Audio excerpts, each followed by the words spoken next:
Koalicioni vlen mund të jetë përfundimisht drejt një transformimi të rëndësishëm politik.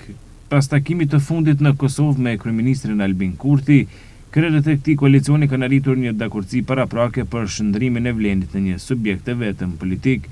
Kryetari i Lëvizjes Besa Bilal Kasami tha se në parim kanë rënë dakord për strukturën organizative dhe mënyrën e funksionimit të partisë së re.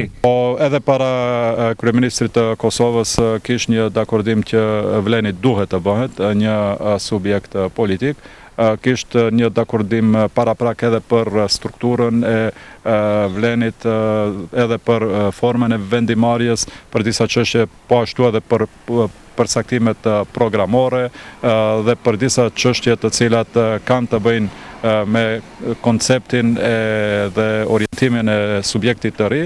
Ka mbetur ashtu si e kemi potencuar që alternativa këto vendime t'i kalojnë në organet e partisë dhe të vazhdoj procesi formal i ngritjes së strukturave të përbashkëta të vlenit. Sipas tij, modeli i propozuar parashën një leadership me 2 bashkëkryetar, 2 nënkryetar dhe një sekretar të përgjithshëm, si dhe ndarjen e strukturave drejtuese në raport 5/20 për secilin subjekt pjesëmarrës.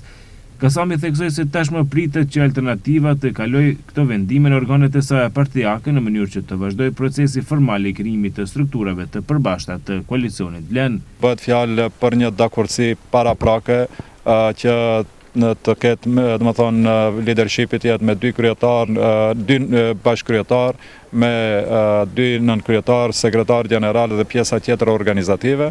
Po ashtu ka një dakordsi paraprake që ndarja të jetë 5/20, pra e strukturës organeve të partisë, dhe kur do t'jetë si do t'jetë, në varet për momentin konsultimet që banë brenda alternativës, kur do të marrin një vendim që pastaj të ngrihen ato organet të përbashkëta apo komisionet të cilat do të detajojnë gjithë pra këtë që kemi marrë vesh në parim. Sipas tij, pasi të përfundojë konsultimet e brendshme, do të formohen edhe komisionet të përbashkëta që do të detajojnë marrëveshjen dhe do të përgatisin ngritjen e organeve të subjektit të ri politik. Ky proces që po zhvillohet edhe me ndërmjetësimin e kryeministit kosovar Albin Kurti synon bashkimin e faktorëve politik shqiptar në një platformë të vetme politike në Maqedoninë e Veriut.